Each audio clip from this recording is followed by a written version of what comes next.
Hello ಸ್ನೇಹಿತರೆ, ಎಲ್ಲರಿಗೂ ನಮಸ್ಕಾರ. ಶ್ರಾವಣಿ ಸುಬ್ರಹ್ಮಣ್ಯ ಧಾರಾವಾಹಿಯ ಸಂಚಿಕೆಯಲ್ಲಿ ಏನಾಗುತ್ತೆ ಅಂತ ಈ ವಿಡಿಯೋದಲ್ಲಿ ಪೂರ್ತಿಯಾಗಿ ನೋಡ್ಕೊಂಬರೋಣ ಬನ್ನಿ. ಅದಕ್ಕೂ ಮುಂಚೆ ಯಾರೆಲ್ಲ ನಮ್ಮ ಚಾನಲ್ಗೆ ಸಬ್ಸ್ಕ್ರೈಬ್ ಆಗದೆ ಹಾಗೆ ವಿಡಿಯೋ ನೋಡ್ತಾ ಇದ್ರು ದಯವಿಟ್ಟು ಸಬ್ಸ್ಕ್ರೈಬ್ ಮಾಡಿ ಮತ್ತು ಸಪೋರ್ಟ್ ಮಾಡಿ. ಹಾಗೆ ಪಕ್ಕದಲ್ಲಿರುವ ಬೆಲ್ ಬಟನ್ ಅನ್ನು ಕ್ಲಿಕ್ ಮಾಡಿ. ಸಂಚಿಕೆಯಲ್ಲಿ ಮೊದಲಿಗೆ ಪದ್ದು ಮತ್ತು ಚೋಟು ಇಬ್ಬರು ಕೂಡ ಊರೊಳಗಡೆ ನಡ್ಕೊಂಡು ಬರ್ತಾ ಇರ್ತಾರೆ. ಆಗ ಚೋಟು ಇದ್ದವನು, ಪದ್ದಣ್ಣ ನೀವು ಇಲ್ಲಿ ಯಾರು ಅಂತ ಗೊತ್ತಿಲ್ಲ, ಯಾರಾದರೂ ಏನಾದರೂ ಕ್ವಶನ್ ಕೇಳ್ಬೋದು, ಅದಕ್ಕೆ ನೀವು ಕರೆಕ್ಟಾಗಿ ಏನು ಉತ್ತರ ಕೊಡಬೇಕು ಅಂತ ಪಕ್ಕ ರೆಡಿಯಾಗಿರಬೇಕು ಪದ್ದಣ್ಣ. ಯಾಕೆ ಅಂತಂದರೆ ಯಾವ ಥರ ಪ್ರಶ್ನೆ ಮಾಡ್ತಾರೆ ಈ ಜನ ಅಂತ ಗೊತ್ತಾಗೋದಿಲ್ಲ, ಅದಕ್ಕೋಸ್ಕರ ಪದ್ದಣ್ಣ ತುಂಬ ಹುಷಾರಾಗಿರಬೇಕು, ಎಲ್ಲದಕ್ಕೂ ಕೂಡ ರೆಡಿ ಇರಬೇಕು ಅಂತ ಹೇಳ್ತಾರೆ. ಆಗ ಪದ್ದವರು ಅಯ್ಯೋ ಚೋಟು ಸರಿ ಬಾರಪ್ಪ ಆಯಿತು ಅಂತ ಹೇಳ್ತಾರೆ, ನನಗೆಲ್ಲ ಗೊತ್ತು ಕಣೋ ಬಾರೋ ಅಂತ ಹೇಳ್ತಾರೆ. ಅಷ್ಟರಲ್ಲಿ ಒಬ್ಬ ವ್ಯಕ್ತಿ ಎದುರುಗಡೆ ಬರ್ತಾರೆ. ಪದ್ದಣ್ಣ ಹೇಗಿದ್ದೀರಾ, ಏನು ಆರಾಮ ಅಂತ ಕೇಳ್ತಾರೆ. ಆಗ ಪದ್ದವರು ಕೂಡ ಆನ್ಸರ್ ಮಾಡ್ತಾ ಇರ್ತಾರೆ. ಅದು ನೋಡ್ಬಿಟ್ಟು ಚೋಟು ಇದೇನಿದು ಪದ್ದಣ್ಣಂಗೆ ಇವರೆಲ್ಲ ಗೊತ್ತಾ, ಈ ಥರ ಮಾತಾಡ್ತಾರಲ್ಲ ಅಂತ ಯೋಚನೆ ಮಾಡ್ತಿರ್ತಾರೆ. ಅವ್ರು ಹೋದ ನಂತರ ಏನು ಪದ್ದಣ್ಣ ಇವ್ರು ಯಾರೋ ಒಬ್ರು ಗೊತ್ತು ಅಂತ, ಇದೇ ಥರ ಧೈರ್ಯವಾಗಿರ್ಬೇಡ ನೀನು, ಎಲ್ಲರೂ ಕೂಡ ಇದೇ ಥರ ಗೊತ್ತಿರೋದಿಲ್ಲ, ಏನು ಬೇಕಾದರೂ ಪ್ರಶ್ನೆ ಮಾಡ್ಬೋದು ಪದ್ದಣ್ಣ, ಹುಷಾರಾಗಿರಬೇಕು ನೀನು ಸರಿನಾ ಅಂತ ಹೇಳ್ತಾರೆ. ಅಯ್ಯೋ ಬಾರ ಚೋಟು ಏನು ಅಂತ ಹೇಳ್ತೀಯ ನೀನು ಅಂತ ಹೇಳ್ತಾರೆ. ಅಷ್ಟೊತ್ತಿಗೆ ಇನ್ನೊಬ್ರು ಎದುರುಗಡೆ ಬರ್ತಾರೆ. ಏನು ಪದ್ದಣ್ಣ ಇಷ್ಟು ದಿನ ಆದ್ಮೇಲೆ ಬಂದಿದ್ದೀರಾ, ಇಷ್ಟು ದಿನ ಊರ ಕಡೆ ಬಂದೇ ಇಲ್ವಲ್ಲ ನೀವು ಅಂತ ಮತ್ತೆ ಮಾತಾಡಿಸ್ತಾರೆ. ಆಗ ಚೋಟುಗೆ ಫುಲ್ ಆಶ್ಚರ್ಯ ಆಗುತ್ತೆ. ಆಗ ಅವ್ರು ಮಾತಾಡ್ಸ್ಕೊಂಡು ಹೋದ್ಮೇಲೆ ಚೋಟು ಇದ್ದವರು, ಅಲ್ಲ ಪದ್ದಣ್ಣ ಏನಿದು ಎಲ್ಲರೂ ನಿಂಗೆ ಗೊತ್ತಾ, ಏನು ಈ ಥರ ಅಂತ ಕೇಳ್ತಾ ಇರ್ತಾರೆ. ಆಗ ಪದ್ದವರು, ಅಯ್ಯೋ ಚೋಟು ಅಮ್ಮವರು ಎಂತೆಂಥ ಊರಲ್ಲಿ ಯಾವ್ಯಾವ ಊರಲ್ಲಿ ಇರಬೇಕು ಅಂತ ನಾನು ಮುಂಚೆನೇ ಒಂದು ಇದರಲ್ಲಿ ಪಟ್ಟಿ ಮಾಡಿಟ್ಟಿದ್ದೆ, ಆ ಪಟ್ಟಿನ ಅಮ್ಮವ್ರ ಹತ್ರನೂ ಕೊಟ್ಟಿದ್ದೆ, ಈ ಹಳ್ಳಿಗೆಲ್ಲ ಬಂದು ನೋಡಿಕೊಂಡು ಓಡಾಡ್ಕೊಂಡಿದ್ದೀನಿ ನಾನು, ಹಾಗಾಗಿ ನಾನು ಎಲ್ರಿಗೂ ಗೊತ್ತು ಕಣೋ ಚೋಟು, ಬಾರ ಚೋಟು ನೀನು ಅಂತ ಹೇಳ್ತಾರೆ. ಆಗ ಚೋಟು ಇದ್ದವನು, ಅಲ್ಲ ಪದ್ದಣ್ಣ ನಾನೇ ಆಟ ಆಡ್ತಿದ್ದೀನಿ ಅಂತಂದರೆ ನಿಜವಾಗ್ಲೂ ಇಲ್ಲ, ನೀವು ಆಟ ಆಡ್ತಿದ್ದೀರಾ, ನಾನು ಈ ಆಟದಲ್ಲಿ ಇದ್ದೀನಿ ಅಷ್ಟೇ ಅಂತ ಹೇಳ್ತಾ ಇರ್ತಾರೆ. ಆಗ ಪದ್ದು ಕೂಡ ನಕ್ಕೊಂಡು ಹೋಗ್ತಾ ಇರ್ತಾರೆ.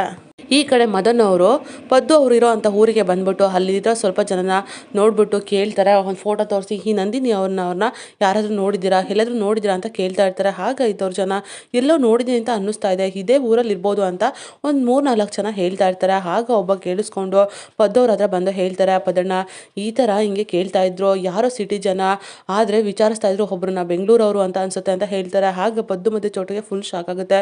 ಸರಿ ಅಂತ ಹೇಳ್ಬಿಟ್ಟು ಮದನ್ ಅವ್ರ ಹತ್ರನೇ ಬರ್ತಾ ಇರ್ತಾರೆ. ಆಗ ಪದ್ದು ಮತ್ತು ಚೋಟು ಇಬ್ಬರು ಕೂಡ ಮರನಲ್ಲೇ ನಿಂತ್ಕೊಂಡು ಮದನನ್ನು ನೋಡ್ತಾ ಇರ್ತಾರೆ. ಆಗ ಮದನ್ ಅವರು, ನೋಡ್ರ ಅವಳು ಇಲ್ಲೇ ಇದ್ದಾಳೆ, ಈ ಊರಲ್ಲೇ ಇದ್ದಾಳೆ, ನೀವು ಹೋಗಿ ಹುಡ್ಕೊಂಬನ್ನಿ ಅಂತ ಹೇಳ್ಬಿಟ್ಟು ತನ್ನ ಚೇಳಗಳನ್ನೆಲ್ಲ ಕಳಿಸ್ತಾರೆ. ನಂದಿನಿ ಎಲ್ಲಿದೆಯಾ ನೀನು, ಸಿಗ್ತೀಯಾ, ನೋಡ್ತಾ ಇರೋ, ನೀನು ಸಿಕ್ಕಿದ ಮೇಲೆ ನಮ್ಮ ಮುಂದೆ ಕರ್ಕೊಂಡೋಗಿ ನಿಲ್ಲಿಸ್ತೀನಿ, ಆಗ ಗೊತ್ತಾಗುತ್ತೆ ನನ್ನ ಪವರ್ ಏನು ಅಂತ ಯೋಚನೆ ಮಾಡ್ತಾ ಇರ್ತಾರೆ. ಈ ಕಡೆ ವೀರು ಅವರು ನಂದಿನಿ ಅವ್ರನ್ನೇ ನೆನಪು ಮಾಡಿಕೊಂಡು ಆ ಕಡೆಯಿಂದ ಈ ಕಡೆಗೆ ಯೋಚನೆ ಮಾಡ್ತಿರ್ತಾರೆ. ಅಷ್ಟರಲ್ಲಿ ಸುರೇಂದ್ರ ಅವ್ರು ಬಂದ್ಬಿಟ್ಟು, ಅಣ್ಣ ಏನಾಯ್ತಣ್ಣ ಯಾಕೆ ಈ ಥರ ಇದೆಯಾ ಅಂತ ಕೇಳ್ತಾರೆ. ಅಲ್ಲ ನಿನಗೆ ಗೊತ್ತಾ ಸುರೇಂದ್ರ, ನಾನು ಜಾನಕಿ ಅವ್ರಿಗೆ ಫೋನ್ ಮಾಡ್ತಿದ್ರೆ ಇಷ್ಟು ದಿನ ನಾಟ್ ರಿಚೇಬಲ್ ಅಥವಾ ಕನೆಕ್ಟ್ ಆಗ್ತಾನೆ ಇರಲಿಲ್ಲ, ಈ ಥರ ಎಲ್ಲ ಬರ್ತಿತ್ತು, ಸ್ವಿಚ್ ಆಫ್ ಬರ್ತಿತ್ತು, ಆದರೆ ಇವಾಗ ಅವ್ರ ಫೋನು ಆನಲ್ಲಿದೆ ಅನ್ನೋ ನೋಟಿಫಿಕೇಶನ್ ಕೂಡ ಬರ್ತಾ ಇದೆ, ಜೊತೆಗೆ ಫೋನ್ ಮಾಡಿದೆ ನಾನು, ರಿಂಗ್ ಆಯಿತು ಗೊತ್ತಾ ಅಂತ ಹೇಳ್ತಾರೆ. ಆಗ ಸುರೇಂದ್ರ ಅವರು, ಏನನ್ನ ಹೇಳ್ತಾ ಇದೆಯಾ, ಜಾನಕಿ ಅವ್ರ ಫೋನು ರಿಂಗ್ ಆಯಿತಾ, ರಿಸೀವ್ ಮಾಡಿ ಮಾತಾಡಿದ್ರ ಅಂತ ಕೇಳ್ತಾರೆ. ಇಲ್ಲ ಕಣ ಸುರೇಂದ್ರ, ಅವರು ರಿಸೀವ್ ಮಾಡಲಿಲ್ಲ, ಅದಕ್ಕೆ ನಾನು ಮೆಸೇಜ್ ಕೂಡ ಮಾಡಿದೆ, ಅದನ್ನು ನೋಡಿದ ಮೇಲಾದರೂ ರಿಪ್ಲೈ ಮಾಡ್ತಾರೆ, ಅದನ್ನು ನೋಡಿದ ಮೇಲಾದರೂ ಫೋನ್ ಮಾಡ್ತಾರೆ ಅಂತ ಕಾಯ್ತಾ ಇದ್ದೀನಿ. ಅಷ್ಟೇ ಅಲ್ಲ ಸುರೇಂದ್ರ, ಅವ್ರಿಗೆ ನಂದೇ ಅಂತ ಗೊತ್ತಾಗಿದೆಯೋ ನಂಬರು ಇಲ್ವೋ ಅಂತ ಅದು ಗೊತ್ತಾಗ್ತಿಲ್ಲ ಅಂತ ಹೇಳ್ತಾರೆ. ಆಗ ಸುರೇಂದ್ರ ಅವರು, ಅಣ್ಣ ನಿಜವಾಗ್ಲೂ ಅವ್ರಿಗೆ ಗೊತ್ತಾಗಿದೆ ಅಂದರೆ ರಿಸೀವ್ ಮಾಡ್ತಾರೆ, ಮತ್ತೆ ಮಾಡ್ತಾರೆ ಬಿಡು ಅಣ್ಣ ಅಂತ ಹೇಳ್ತಾರೆ. ಅಲ್ಲ ಕಣ ಸುರೇಂದ್ರ, ನಿಜವಾಗ್ಲೂ ಜಾನಕಿ ಅವರು ನನಗೆ ಮತ್ತೆ ವಾಪಸ್ ಫೋನ್ ಮಾಡ್ತಾರಾ ಅಂತ ಕೇಳ್ತಾರೆ. ಆಗ ಸುರೇಂದ್ರ ಅವರು, ಖಂಡಿತ ಅಣ್ಣ, ನಿಮ್ಮನ್ನು ಅವ್ರು ಎಷ್ಟು ಕಾಳಜಿ ಮಾಡ್ತಿದ್ರು, ಇಲ್ಲಿರಬೇಕಾದ್ರೆ ನಿಮ್ಮ ಊಟ ತಿಂಡಿ ಆರೋಗ್ಯದ ಬಗ್ಗೆ ಅಷ್ಟೇ ಅಲ್ಲದೆ ನಿಮ್ಮ ಗೌರವ ಪ್ರತಿಷ್ಠೆ ಬಗ್ಗೆನೂ ಯೋಚನೆ ಮಾಡ್ತಿದ್ರು, ಬೆಳಗ್ಗೆ ಎದ್ದ ತಕ್ಷಣ ಹಿಡಿದು ಮತ್ತು ಸಂಜೆ ಆಗೋವರೆಗೂ ಕೂಡ ನಿಮ್ಮ ಕಣ್ಣು ಮುಂದೆನೇ ಇರ್ತಿದ್ರು, ಇಷ್ಟೆಲ್ಲ ಕಾಳಜಿ ಮಾಡಿರೋ ಅವರು ನಿಜವಾಗ್ಲೂ ನಿಮಗೆ ಫೋನ್ ಮಾಡದೇ ಇರ್ತಾರ, ಏನೋ ಒಂದು ಪರಿಸ್ಥಿತಿಯಿಂದಾಗಿ ಅವರು ಬ್ಯುಸಿ ಇರ್ಬೋದು ಅಷ್ಟೇ, ಫ್ರೀ ಆದಮೇಲೆ ಖಂಡಿತವಾಗ್ಲೂ ಮಾಡ್ತಾರಣ ಅಂತ ಹೇಳ್ತಾರೆ. ಆಗ ವೀರು ಅವರು, ಹೌದಾ ನಿಜವಾಗ್ಲೂ ಮಾಡ್ತಾರೆ ಅಲ್ವಾ ಸುರೇಂದ್ರ ಅಂತ ಹೇಳ್ಬಿಟ್ಟು ನಂದಿನಿ ಅವ್ರನ್ನ ನೆನಪು ಮಾಡಿಕೊಂಡು ಮತ್ತು ಅವ್ರ BP ಚೆಕ್ ಮಾಡಿದ್ದು ಇದೆಲ್ಲ ಹಾರ್ಟ್ ಬೀಟ್ ಚೆಕ್ ಮಾಡಿದ್ದೆಲ್ಲ ನೆನಪು ಮಾಡಿಕೊಂಡು ಸ್ವಲ್ಪ ಖುಷಿ ಪಡ್ತಾ ಇರ್ತಾರೆ. ಆಗ ಸುರೇಂದ್ರ ಅವರು, ಅಣ್ಣ ನಿನಗೆ ಗೊತ್ತಿಲ್ಲದಾಗೆ ಅದಕ್ಕೆ ನಾ ಎಷ್ಟು ಪ್ರೀತಿ ಮಾಡ್ತಿದ್ಯಾ, ನೀವಿಬ್ಬರು ಯಾವುದೇ ಕಾರಣಕ್ಕೂ ಮತ್ತೆ ದೂರ ಆಗಬಾರ್ದು, ನಿಮ್ಮ ಇಬ್ಬರು ನಡುವೆ ಇರೋವಂಥ ಸಮಸ್ಯೆ ಆದಷ್ಟು ಬೇಗ ದೂರ ಆಗಿ ಆದಷ್ಟು ನೀವು ಒಂದಾಗಬೇಕು ಅಂತ ಮನಸ್ಸಲ್ಲೇ ಯೋಚನೆ ಮಾಡ್ತಿರ್ತಾರೆ. ಈ ಕಡೆ ಮದನ್ ಚೇಳಗಳೆಲ್ಲ ಬರ್ತಾರೆ. ಅಣ್ಣ ಎಲ್ಲಿ ಹುಡುಕಿದ್ರು ಕೂಡ ಹಿಂಗ್ಸು ಸಿಗಲಿಲ್ಲ ಅಂತ ಹೇಳ್ತಾರೆ. ಏನು ಹೇಳ್ತಿದ್ರೋ, ಹಿಂಗ್ಸು ಸಿಗಲಿಲ್ವಾ, ಇವಾಗ ಒಂದು ಪ್ಲ್ಯಾನ್ ಮಾಡ್ತೀನಿ ಅಂತ ಹೇಳ್ಬಿಟ್ಟು ದುಡ್ಡಿಗೆ ಯಾರು ಕೂಡ ಜನ ಬಗ್ದೇ ಇರಲ್ಲ, ಅವಳು ದೇವತೆನೇ ಆಗಿರ್ಬೋದು, ಆದರೆ ದುಡ್ಡಿನ ಮುಂದೆ ಏನೂ ಅಲ್ಲ, ನೋಡ್ತಿರುವಾಗ ಅಂತ ಹೇಳ್ಬಿಟ್ಟು ಒಂದಷ್ಟು ಜನನ ಕರೆಸ್ಬಿಟ್ಟು ಎಲ್ಲ ಕೂಡ ಜನಗಳು ಸೇರ್ತಾರೆ. ನೋಡಿ ಈ ದುಡ್ಡನ್ನು ಇಟ್ಕೊಂಡು ಈ ಫೋಟೋದಲ್ಲಿರೋ ಹೆಂಗಸನ್ನ ನೀವು ನೋಡಿದ್ರೆ ಇವಳ ಬಗ್ಗೆ ಸುಳಿವನ್ನು ಕೊಟ್ಟರೆ ಈ ದುಡ್ಡು ನಿಮ್ದಾಗುತ್ತೆ ನೋಡಿ ಅಂತ ಯೋಚನೆ ಮಾಡಿ ಹೇಳ್ತಾರೆ. ಆಗ ಜನರೆಲ್ಲರೂ ಕೂಡ ಯೋಚನೆ ಮಾಡಿಕೊಂಡು ಮಾತಾಡ್ತಿರ್ತಾರೆ. ಆಗ ಪದ್ದು ಮತ್ತು ಚೋಟು ಇಬ್ಬರು ಕೂಡ ಕೂಡ ಸ್ವಲ್ಪ ಟೆನ್ಷನ್ ಆಗ್ತಾರೆ. ಆಗ ಪದ್ದು ಅವರು ಚೋಟು ಆದಷ್ಟು ಬೇಗ ನಿನ್ನ ಮನೆ ಹತ್ರ ಹೋಗ್ಬಿಟ್ಟು ಅಮ್ಮವ್ರಿಗೆ ಹೇಳು ಮನೆಯಿಂದ ಯಾವುದೇ ಕಾರಣಕ್ಕೂ ಹೊರಗಡೆ ಹೊರಡಬೇಡಿ ಅಂತ ಹೇಳ್ತಿರ್ತಾರೆ. ಈ ಕಡೆ ಮದನ್ ಅವರು ಎಲ್ಲರೂ ಕೂಡ ಕೇಳ್ತಾ ಇರ್ತಾರೆ. ಅಷ್ಟರಲ್ಲಿ ಒಬ್ಬ ಹುಡುಗ ಬಂದ್ಬಿಟ್ಟು ಅಣ್ಣ ನಾನು ನೋಡಿದ್ದೀನಿ ಅಣ್ಣ, ನಮ್ಮ ಶಂಕರಣ್ಣನೇ ಆಟೋದಲ್ಲಿ ಒಂದು ತೋಟದ ಮನೆಯಲ್ಲಿ ಒಂದು ಮನೆ ಇದೆ, ಆ ಮನೆಗೆ ಬಿಟ್ಟು ಬಂದಿದ್ದನ್ನು ನಾನೇ ನೋಡಿದ್ದೀನಿ ಅಂತ ನಿಜ ಹೇಳ್ಬಿಡ್ತಾನೆ. ಆಗ ಒಬ್ಬ ಅಂಕಲ್ ಬಂದ್ಬಿಟ್ಟು ಇಲ್ಲ ಇಲ್ಲ ಇವನು ಯಾಮಾರಿಸ್ತಾ ಇದ್ದಾನೆ, ನಿಜವಾಗ್ಲೂ ಅಲ್ಲಿರೋದು ಒಂದೇ ಮನೆ, ಅದು ದೆವ್ವದ ಮನೆ ಅಂತ ಹೇಳಿ ಯಾಮಾರಿಸ್ತಾರೆ.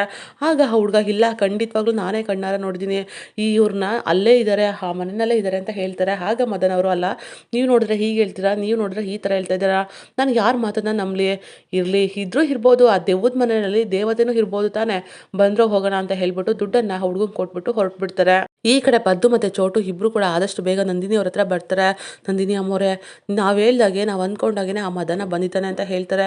ಹೌದಾ ಏನು ಮಾಡೋದು ಪದ್ದು ಇವಾಗ ಅಂತ ಹೇಳ್ತಾರೆ. ನೀವೇನು ಟೆನ್ಷನ್ ಮಾಡ್ಕೋಬೇಡಿ ಅಮ್ಮೋರೆ, ಅವ್ನಿಗೆ ಏನು ಮಾಡಬೇಕು ಅಂತ ನನಗೆ ಚೆನ್ನಾಗಿ ಗೊತ್ತಿದೆ. ಇಂಥ 1000 ಮದನ್ ಅಥವಾ ಆ ವಿಜಯಾಂಬಿಕಾ ಬಂದರೂ ಕೂಡ ಏನು ಮಾಡಬೇಕಂತ ನಂಗೆ ಚೆನ್ನಾಗಿ ಗೊತ್ತು. ಬಾರೋ ಮದನ ನಿನಗಿದೆ ದೆವ್ವದ ಪಿಕ್ಚರ್ ತೋರಿಸ್ತೀನಿ ನಿನಗೆ ಅಂತ ಹೇಳ್ತಿರ್ತಾರೆ. ಏನು ಹೇಳ್ತಿದ್ಯಾ ಪದ್ದು ಅಂತ ಹೇಳ್ತಾರೆ. ನೋಡಿ ಅಮ್ಮೋರೆ ನಾನು ಏನು ಹೇಳ್ತೀನಿ ಅಂದರೆ ಒಂದು ಪ್ಲ್ಯಾನ್ ಕೂಡ ಮಾಡಿದ್ದೀನಿ ಅಂತ ಹೇಳ್ಬಿಟ್ಟು ಪ್ಲ್ಯಾನ್ ಎಲ್ಲ ಎಕ್ಸ್ಪ್ಲೇನ್ ಮಾಡ್ತಿರ್ತಾರೆ. ಆಗ ಚೋಟು ಇದ್ದವನು ಪದ್ದಣ್ಣ ತುಂಬಾ ಸೂಪರಾಗಿದೆ ಪ್ಲ್ಯಾನ್ ಅಂತ ಹೇಳ್ತಾರೆ. ಸರಿ ಚೋಟು ನಾನು ಈ ತೋರಿಸೋ ಪಿಕ್ಚರಲ್ಲಿ ನೀನೇ ಹೀರೋಯಿನ್ನು, ನಾನೇ ಡೈರೆಕ್ಟ್ರು ಸರಿನಾ ಅಂತ ಹೇಳ್ತಾರೆ. ಆಯಿತು ಪದ್ದಣ್ಣ ನೀವು ಹೇಳ್ದಾಗೆ ಆಗಲಿ ಅಂತ ಹೇಳ್ಬಿಟ್ಟು ಅವರು ಕೂಡ ಹೇಳ್ತಾರೆ. ಆಗ ಚೋಟು ಅವರು ಹೇ ಮದನ ಬಾರೋ ನಿನಗಿದೆ ಕದನ ಅಂತ ಇಬ್ಬರು ಕೂಡ ಮಾತಾಡ್ಕೊಳ್ತಿರ್ತಾರೆ. ಈ ಕಡೆ ಸುಬ್ಬು ಮನೆಯವರೆಲ್ಲರೂ ಕೂಡ ತುಂಬಾ ಟೆನ್ಷನ್ ಆಗಿರ್ತಾರೆ. ಯಾಕೋ ಇನ್ನೂ ಇಷ್ಟೊತ್ತಾದರೂ ಪದ್ದು ಅವ್ರು ಬಂದೇ ಇಲ್ವಲ್ಲ ಅಂತ ಎಲ್ಲರೂ ಕೂಡ ಮಾತಾಡ್ಕೊಳ್ತಾ ಇರ್ತಾರೆ. ಫೋನ್ ಕೂಡ ಟ್ರೈ ಮಾಡ್ತಿರ್ತಾರೆ. ಆಗ ವಿಶಾಲಾಕ್ಷಿ ಅವರು ಸುಬ್ರಹ್ಮಣ್ಯ ನೀನೇ ಹೋಗಿ ನೋಡ್ಕೊಂಬಾರೋ, ನಿಮ್ಮ ಅಪ್ಪ ಬರಲೇ ಇಲ್ವಲ್ಲ ಅಂತ ಹೇಳ್ತಾರೆ. ಅಮ್ಮ ಇಷ್ಟೊತ್ತಿನಲ್ಲಿ ಎಲ್ಲಿ ಅಂತ ಹೋಗಿ ನಾನು ನೋಡಲಿ, ನಿಜವಾಗ್ಲೂ ಅಪ್ಪ ಇಷ್ಟೊತ್ತಿಗೆ ಬರಬೇಕಾಗಿತ್ತು, ಜಾತಕ ಕೊಟ್ಟು ಬರೋದ್ದೀನಿ ಅಂತ ಹೇಳಿ ಹೋಗಿದ್ದವರು, ಇಷ್ಟೊತ್ತಾದರೂ ಬಂದಿಲ್ಲ ಅಂದರೆ ಫೋನ್ ಆದರೂ ಮಾಡಬೇಕಿತ್ತು, ಯಾಕೆ ಬಂದಿಲ್ಲ ಅಪ್ಪ ಅಂತ ಹೇಳ್ಬಿಟ್ಟು ಎಲ್ಲರೂ ಕೂಡ ಯೋಚನೆ ಮಾಡ್ತಿರ್ತಾರೆ. ಕಾಂತಮ್ಮರು ಕೂಡ ಅಲ್ಲೇ ನಿಂತಿರ್ತಾರೆ. ಅಷ್ಟರಲ್ಲಿ ಕಾಂತಮ್ಮಂಗೆ ವಿಜಯಾಂಬಿಕಾ ಕಡೆಯಿಂದ ಫೋನ್ ಕೂಡ ಬರುತ್ತೆ. ಏನು ಕಾಂತಮ್ಮ ಮಾತಿನ ದಾಟಿನೇ ಬದಲಾಗಿದೆ ಅಂತ ಹೇಳ್ತಾರೆ. ಹಾಗೆ ಕಾಂತಮ್ಮ ಅವರು ಬದಲಾಗಲೇಬೇಕಲ್ವಾ, ಏನು ಮೇಡಮ್ ಅವರೇ ಹೀಗೆ ಹೇಳ್ತೀರಾ ನೀವು ಅಂತ ಹೇಳ್ತಾರೆ. ಅಲ್ಲ ಕಾಂತಮ್ಮ ನಾನು ಹೇಳಿದ ಕೆಲಸ ಸರಿಯಾಗಿ ಮಾಡಿದೆ, ನೀವೆಷ್ಟು ಆಟ ಆಡಿದ್ದೀರಾ, ಎಷ್ಟೆಲ್ಲ ದಿಮಾಗ್ ತೋರಿಸ್ತೀರಾ ನೀವು ಅಂತ ಹೇಳ್ತಾರೆ. ಹಾಗೆ ಕಾಂತಮ್ಮ ಅವರು ಏನು ಮೇಡಮ್ ಅವರೇ ನಾನೇನು ಪುಸ್ಕಟೆ ಮಾಡಿಲ್ಲ ಕೆಲಸನ, ನೀವು ದುಡ್ಡು ಕೊಟ್ಟಿದ್ದೀರಾ ಮಾಡಿದ್ದೀನಿ ಒಪ್ಕೊಳ್ತೀನಿ, ಆದರೆ ನಾನು ಕೆಲಸ ಮಾಡಲಿಲ್ಲ ಅಂತಂದಿದ್ರೆ ನೀವೇನಾದರೂ ಬಿಟ್ಟಿಯಾಗಿ ದುಡ್ಡು ಕೊಡ್ತಿದ್ರಾ ಏನು ಅಂತ ಹೇಳ್ತಾರೆ. ಆಗ ವಿಜಯಾಂಬಿಕೆಗೆ ಕೋಪ ಬರುತ್ತೆ. ಏನು ಕಾಂತಮ್ಮ ನೀನು ಮತ್ತು ನಿನ್ನ ಗಂಡ ಇಬ್ಬರು ಇದಿರಲ್ಲ, ಕೆಲಸ ಮಾಡ್ತೀನಿ ಅಂತ ಹೇಳ್ಬಿಟ್ಟು ನನ್ನ ಹತ್ರ ಬರೀ ದುಡ್ಡು ಕಿತ್ಕೊಂಡು ತಿಂದಿದ್ದೀರ ಹೊರತು ಏನು ಕೆಲಸ ಮಾಡಿದಿರ ನೀವು ಅಂತ ಹೇಳ್ತಾರೆ. ಆಗ ಕಾಂತಮ್ಮಂಗೆ ಕೋಪ ಬರುತ್ತೆ. ನೋಡಿ ಸರಿಯಾಗಿ ಮಾತಾಡಿ, ನಾನು ಯಾವುದೇ ಕಾರಣಕ್ಕೂ ಸುಮ್ಮನೆ ಇರೋದಿಲ್ಲ, ನೀವೇನೋ ಪುಸ್ಕಟೆ ದುಡ್ಡು ಹಾಕಿಲ್ಲ, ನಾನೇನೋ ನೀವು ಹೇಳಿದ್ದೆಲ್ಲ ಕೆಲಸನೂ ಕೂಡ ನಾನು ಮಾಡಿದ್ದೀನಿ, ನೀವು ಹೀಗೆ ಜಾಸ್ತಿ ಮಾತಾಡಿದ್ರೆ ಎಲ್ಲ ವಿಷಯನೂ ಕೂಡ ಮನೆಯವ್ರ ಹತ್ರ ಹೇಳ್ಬಿಡ್ತೀನಿ ಅಂತ ಹೇಳ್ತಾರೆ. ಆಗ ವಿಜಯಾಂಬಿಕೆಗೆ ಕೋಪ ಬರುತ್ತೆ. ಏನು ಕಾಂತಮ್ಮ ಎದುರಿಸ್ತಾ ಇದೆಯಾ ನೀನು ಅಂತ ಹೇಳ್ತಾರೆ. ಎದುರಿಸ್ತಾ ಇಲ್ಲ, ಈ ಕಾಂತಮ್ಮ ಹೆದರ್ಕೊಳ್ಳಲ್ಲ ಯಾರಿಗೂ, ಈಗಿರ್ಬೇಕಾದ್ರೆ ಎದುರಿಸ್ತಾ ಇದ್ದೀನಿ ಅಂತ ತಾನೇ ಅರ್ಥ.